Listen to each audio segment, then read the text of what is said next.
Greetings, everyone. This is Jason. This is another Behind the Cuff.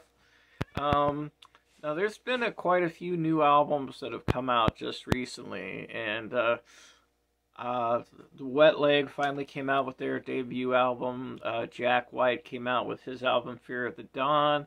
Pink Floyd actually released a new single, even though, from what I understand, it's kind of like a music accompanying something like the national anthem of Ukraine, but I'm not exactly sure how that works. But if you want a reminder of what an incredible, tasty lead guitar player David Gilmour is, give it a listen. But today I'm going to talk about a different band, a band that, to be honest with you, I've not forgotten about, but haven't paid a lot of attention to because I kind of thought they were off the radar. And they kind of have been for a while. I just didn't realize that they were kind of active again. And that band is Midnight Oil. Now, Midnight Oil, of course, they had the highly successful Diesel and Dust album with the two big hits, Beds Are Burning and The Dead Heart, and that was back in 1987. And if you haven't listened to Diesel and Dust, or if you haven't, listened to that album in a while, go back and listen to that album. It's an album that's aged really well, and it holds up really well over time.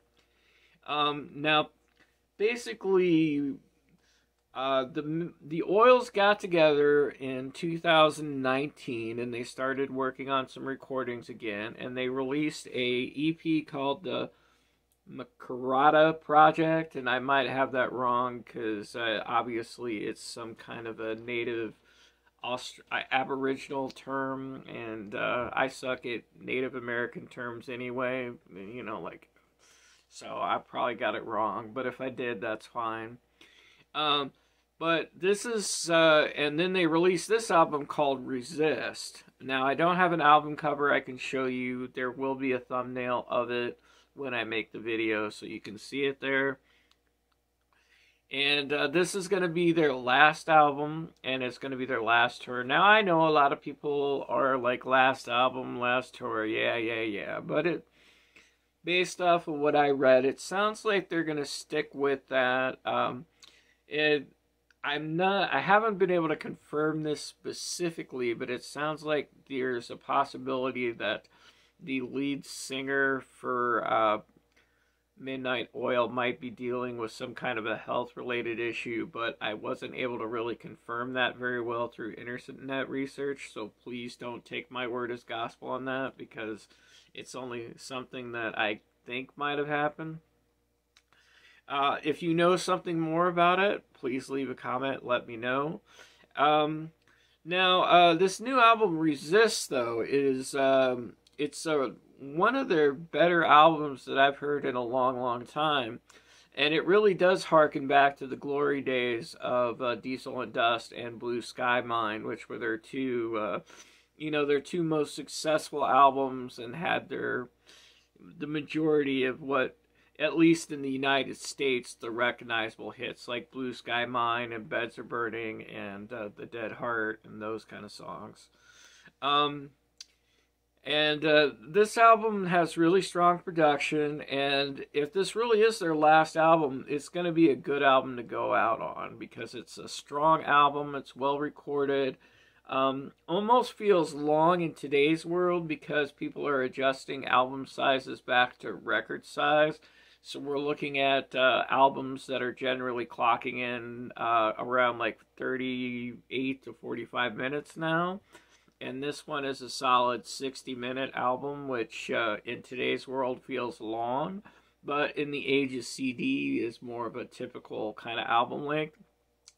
I want to talk about a few of my favorite tracks on the album. The Rising Seas is the opener, and it is a propulsive opener, and it sets the mood of the album, and it really indicates that, yes, this is Midnight Oil back in its prime form.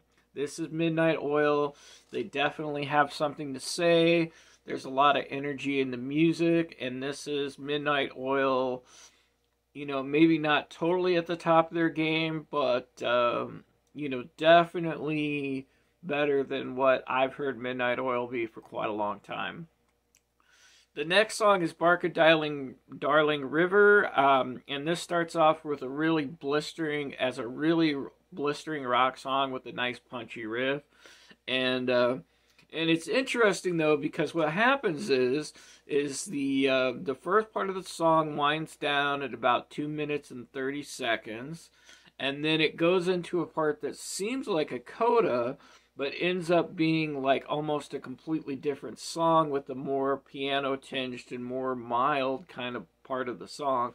So it starts off as like a heavy rocker, and then before you get to the end, it metamorphosizes into something that's more like a ballad. And there's some nice lines in there like, who left the bag of idiots open? And there's kind of a definite plaintive quality, like, we need to wake up and take care of things. It's kind of got the more political slash environmental concerns that we would associate with Midnight Oil music, especially from their peak period.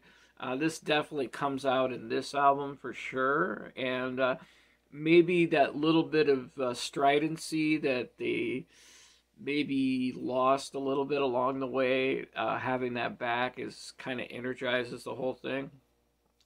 To me, the best track on the album so far is an album called At the Time of Writing, and of course, that time of writing is now. It's a good rock song, real punchy, and of course, this is a push for urgency, right? Because as of right now, this is the way things are, but that's as of right now. And as soon as you write that song, it's never that way again. Time keeps moving forward. So if the song is calling you to arms, and and you hear the song, you're already kind of past the time to get involved. So it's definitely kind of pushing you. It's saying, we got these situations right now at the time of writing when I wrote this song. But if I wrote this song 10 years ago, that means these issues are 10 years old. So get on it. There's another song called Tarkine, which I didn't realize there was a Tarkine National Forest located in Tasmania. So I looked into that a little bit. I didn't understand that, but that's kind of another environmental call to arms. But if this really is Midnight Oil's last album, and this is their last tour, it's a nice piece to go out on. I mean, this is a good, solid album, and it's definitely a reminder of why Midnight Oil is a band that's worth being recognized, and why they definitely hold a place, in my mind, in the Rock and Roll Hall of Fame, even though I'm pretty sure in our world where album sales matter more than anything else, I don't know if they're ever going to get there. But in my mind, this establishes Midnight Oil as a significant rock band. It reinforces that thought. And it proves that, they've had a long, successful career, and they're definitely a band that's worth paying attention to. I've been kind of going back and listening to some of their albums on their back catalog to sort of refamiliarize myself with this. And I may come out with a little bit more information about this once I kind of sort through everything again and kind of rework my impressions. Thank you for paying attention, and you guys have a great rest of your day.